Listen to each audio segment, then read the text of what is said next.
Like the vast majority of new homebrewers, I was wearing blinkers, and I had my best set of rosy tinted glasses on. All I wanted to do was make my own beer at home, so I started watching how the experts did it on YouTube. How hard can it be? If they can do it, so can I. And yes, home brewing can be very simple depending on what method you are using, but on the flip side, for those using more advanced methods, it can be extremely complex. So today I'm going to go through the top 5 things I wish I'd known before I decided to get into home brewing. It wasn't always this way. In the early days, I used to find it somewhat therapeutic, but as the years have worn on and my body is not as supple and as flexible as it once was, it has become more of a chore and frankly a real killer of joy when it comes to racking the beer. So what are the alternatives? In the past, I have used these 5-litre mini kegs, and they are great when you need to move your brew to a party or picnic. Just fit it with a 16-gram gas bulb. There are several different models. Some come with a ball lock cap and dip tube and can be dispensed through an ultra tap, beer tap, keg picnic tap or Pluto gun, as well as other options.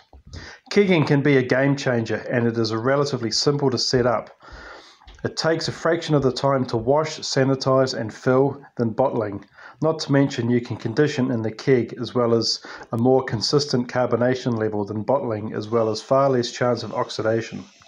The procedure is fairly similar to bottling, with the exception that you can seal the container with a can seamer and lid rather than a bottle capper and crown cap. Simply fill the sanitized can with your finished beer, attach and seam the lid, and then purge the can with CO2. Beer can get infected? Unfortunately, when I started brewing, I never knew this was even a thing.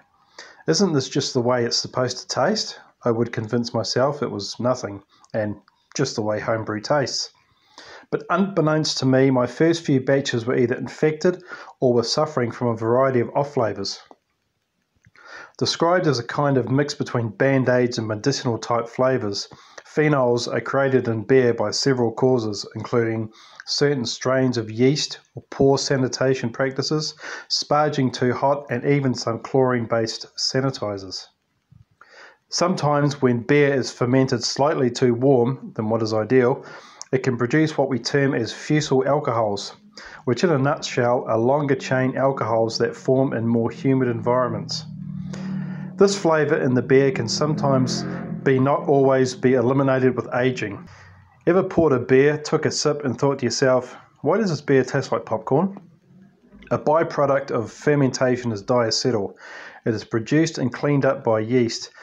Because yeast produces more during the beginning of a fermentation, more diacetyl will be created during slow starting fermentations. This means that a long start will result in a lot of production, which may be too much for the yeast to process. My first ever homebrew was an apple cider with store-bought apple juice, fermented inside an old 2.25 litre Coke bottle, an entire 7-gram packet of generic beer yeast, you can just imagine the trub. Zero sanitation was used, and not surprisingly, it got infected. Not that I was aware, and proudly showed off my first batch of cider to anyone that would listen. Thank nobody actually tried any, because we are, in the vast majority of cases, not operating in a sterile environment. The opportunity for contamination to take hold is very real, and as such, sanitation is essential. As well as sanitizing your brewing gear, the more overlooked aspect may be changing the brewing gear itself, as after a while, equipment such as brew buckets, racking canes, stirring spoons, etc. can harbour dirt and grime and begin to look faded.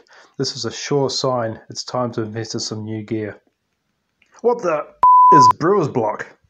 Sounds like a 12-step alcohol withdrawal recovery community. But no, you'd be wrong.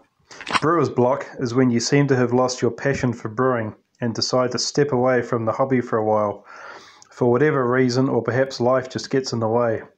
As a dad and someone who works full-time with a mortgage and bills to pay, sometimes brew days can be few and far between, and your enthusiasm for the hobby begins to wane. Luckily for me, it's only ever been temporary. Don't get me wrong, it really isn't that expensive to get started brewing your own beer at home. At a fundamental level, you only really need 3 pieces of kit: a brew kettle, a fermentation vessel, and some bottles to put the beer into. But when you've been brewing for a while, your appetite for fermentation can take off like a freight train. SDC's 1000, heat bounce, RAPT temperature controllers, the list goes on and on. The price can vary from relatively cheap to pretty expensive. SS Brewtech Glycol Chiller, I'm looking at you.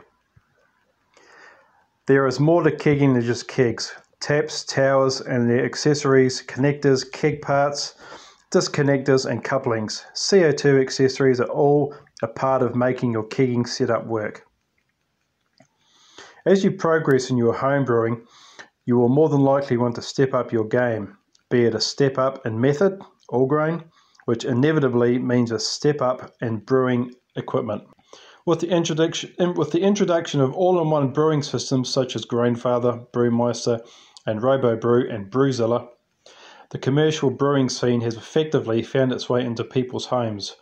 No more do people need to go from washing pot to mash tun to boiling kettle to fermenter. It's now all done in one vessel.